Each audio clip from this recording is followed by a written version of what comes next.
CMD news నా పేరు కామాక్షి. ముందుగా నేటి వార్తా విశేషాలు. బిట్రగుంట ప్రభుత్వ సాంఘిక సంక్షేమ బాలుర వసతి గృహంలో ఆదివారం ఆత్మీయ సమ్మేళనం నిర్వహించారు. 1988-1993 మధ్య జిల్లా పరిషత్ ఉన్నత పాఠశాలలో చదివిన పూర్వ విద్యార్థులు వడ్డే సంపూర్ణ జ్యోతి ఆధ్వర్యంలో ఈ కార్యక్రమం జరిగింది. ఈ సందర్భంగా పూర్వ విద్యార్థులు తమ పాఠశాల రోజుల మధుర స్మృతులను గుర్తు చేసుకుని ఆనందంగా గడిపారు. విశ్రాంత సంక్షేమాధికారి SK భాష, రాష్ట్ర హాస్టల్ వెల్ఫేర్ అసోసియేషన్ అధ్యక్షుడు ఈదూరు విజయ్ కుమార్ మాట్లాడుతూ గతంలో విద్యార్థుల్లో క్రమశిక్షణ, సేవాభావం ఎక్కువగా ఉండేదని పేర్కొన్నారు. ఈ కార్యక్రమంలో వసతి గృహ సంక్షేమాధికారి మొగిలి అనిత, సుగుణమ్మతో పాటు పూర్వ విద్యార్థులు, శ్రేయోభిలాషులు పాల్గొన్నారు.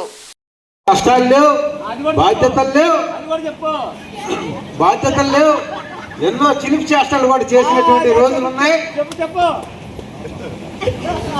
అలాగా సంతోషంగా గడిపాం.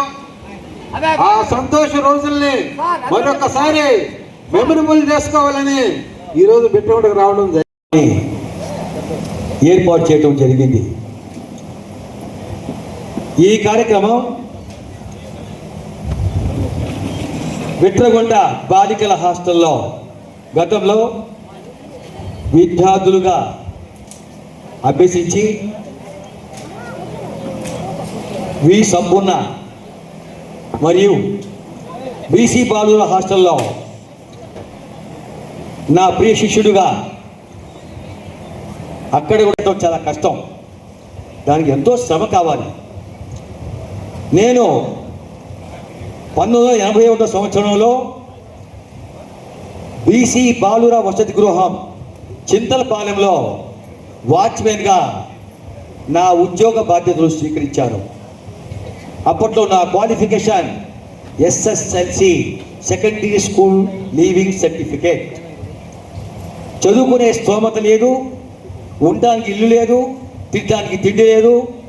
అంత దీన స్థితిలో ఉన్నటువంటి నా కుటుంబం నాకు అప్పట్లో కావలిలో మాజీ మంత్రివర్యులు, నాకు దేవుడు, ఆత్మీయుడు, ప్రేమాభిమాని మాజీ మంత్రివర్యులు కలికి యానారెడ్డి గారి యొక్క ప్రేమాభిమానాలతో నాకు వాచ్మెన్ పోస్ట్ అప్పట్లో చింతలపాలెంలో ఇవ్వటం దొరికింది. తదుపరి నాతో ఉండేవాళ్ళందరూ కూడా బాగా చదువుకున్నవాళ్ళు, BA BDలు, MA BDలు చేసేవాళ్ళు. వాళ్ళందరి యొక్క సహకారం, స్నేహ సహకారం, ఆత్మీయ సహకారం, నువ్వు కూడా బాగా చదువుకో, పైకి రావాలంటే చదువుతోనే సాధ్యమవుతుంది అని చెప్పి నన్ను అందరూ ప్రోత్సహించారు. ఈ నేపథ్యంలో 1988 సంవత్సరంలో BC బాలుర వసతి గృహం మరి భోగోల్కి రావడం జరిగింది.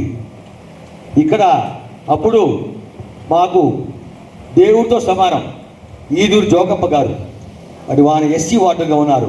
విజయరత్న గారు మహాతల్లి గర్ల్స్ హాస్టల్లో వార్డుగా ఉన్నారు. వారి ఇద్దరికి సహకారం మరి మరవలేంది. నాకు ఎంతో రకాలుగా ఆర్థిక సహాయం ఎన్నో చేసి నేను డిగ్రీ ఇక్కడ చేయడం జరిగింది. ఇక్కడే అన్నామలై యూనివర్సిటీలో BEdకి అప్లై చేసి BEd కూడా ఇక్కడి నుంచే చేసి ఇక్కడ తర్వాత పదోన్నతి పొంది నేను కావలికి పోవడం జరిగింది. 15 సంవత్సరాలు హాస్టల్ వెల్ఫేర్ ఆఫీసర్గా నేను ఉద్యోగం చేయగలిగాను. ఇవన్నీ దేనివల్ల సాధ్యమైంది? ఒక చదువుతోనే.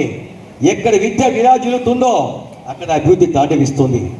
ఎక్కడ విద్య విరాజిల్లుతుందో అక్కడ అభివృద్ధి తాండవిస్తుంది.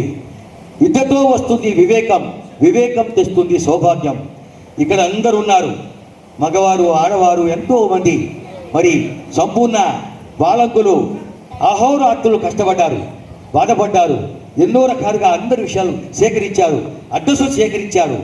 స్థాయి నుంచి మరి స్టేట్ స్థాయికి ఎదిగాడంటే అది కేవలం ఒక విద్యతోనే సాధ్యమైంది. నేను ఇప్పుడు నేను 16 సంవత్సరాలు. I am retired but not tired. నేను చివరి రక్తపొట్టు వరకు కూడా నేను సేవా కార్యక్రమాలు చేస్తూనే ఉంటాను, చేస్తాను కూడా. ఇప్పుడు కావల్లో 25 సంస్థలకి స్వచ్ఛంద సంస్థలు, నాన్ గవర్నమెంట్ ఆర్గనైజేషన్స్, దానికి గౌరవదక్షుని, హానరబుల్ ప్రెసిడెంట్. అంటే అదేదో గొప్ప పదవి కాదు.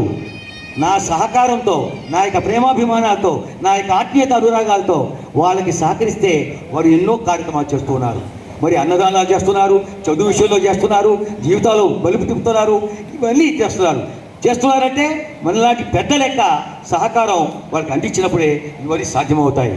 నేను 74-75లో వస్తాను. రేపు జూలై 1వ తేదీకి 75వ సంవత్సరం వచ్చేస్తాను. అయినా కూడా నా కోరిక, నా ఆశ, నా ధ్యాస, నా శ్వాస చివరి క్షణం వరకు నేను సేవ చేయాలా, సర్వీస్ చేయాలా, 10 మందికి ఉపయోగపడాలా, 10 మందికి ఏదో రకంగా సహాయపడాలనే తత్వంతో నేను జీవిస్తున్నాను. నేను ఉద్యోగం రిజైన్ అయిన తర్వాత కావాలి ఇప్పుడు ప్రజెంట్ రాజ్యసభ సభ్యులుగా ఉన్నారు వీరా మస్తారావు సార్. ఆయన ఎమ్మెల్యేగా ఉన్నప్పుడు, రాజధాని నిర్మాణ కమిటీ సభ్యులుగా ఉన్నప్పుడు 12 సంవత్సరాల 6 నెలలు ఆయన దగ్గర పిఏగా కొనసాగాను. ఎన్నో మంచి కార్యక్రమాలు చేశాను. ఎంతో మంది పేద బడుగు బలహీన వర్గాల వారికి నా యొక్క సహాయ సహకారాలు ఆ సార్ ద్వారా అందించగలిగాను. కాబట్టి ఇవన్నీ ఎప్పుడు సాధ్యమవుతాయంటే చదువుతోనే సాధ్యమవుతుంది. మీరందరూ కూడా మీ పిల్లల్ని, ఒకవేళ మీకు కొడుకులు పెళ్ళై ఉంటే, మీ కూతురు పెళ్ళై ఉంటే, మనవళ్ళకి వాళ్ళకు కూడా విద్య విషయంలో పూర్తిగా తర్ఫీదు ఇవ్వండి. మాలిని దేవి మల్టీ స్పెషాలిటీ హాస్పిటల్, క్రిస్టియన్ పేట, 5వ లైన్, కావలి. డాక్టర్ గుట్టిపాటి మాలిని దేవి ఎంబీబీఎస్, ఎంఎస్, ఓబీజీవై, కాన్పులు మరియు గర్భకోశ వ్యాధి నిపుణులు. మాలినీదేవి మల్టీ స్పెషాలిటీ హాస్పిటల్ నందు అందించు వైద్య సేవలు: సాధారణ కాన్పులు, సిజేరియన్లు, లాప్రోస్కోపిక్ ద్వారా గర్భసంచికి సంబంధించిన ఆపరేషన్లు, ట్యూబెక్టమీ, పిల్లలు లేకుండా operation, high risk pregnancy, ectopic pregnancy మరియు గర్భసంచి నీటి బుడగలు, గర్భసంచి జారిన ఆపరేషన్లు, రొమ్ముగడ్డలకు చికిత్స, నెలసరి ఇబ్బందులకు చికిత్స, మెనోపాజ్ సమస్యలకు చికిత్స చేయబడును. స్త్రీలకు సంబంధించిన అన్ని సమస్యలకు చికిత్స చేయబడును. పిల్లలు లేని వారికి ప్రత్యేక చికిత్స కలదు. ముఖ్య గమనిక: మా హాస్పిటల్ నందు కాన్పోయిన తరువాత తల్లి బిడ్డను ఉచితంగా మా వాహనంలో క్షేమంగా ఇంటికి చేర్చబడును. మా హాస్పిటల్స్ ప్రత్యేకతలు: ICU, lab, AC and non AC rooms, 24 గంటలు మెడికల్ షాప్, ప్రతి రూమ్ నందు వేడి నీటి సదుపాయం కలదు.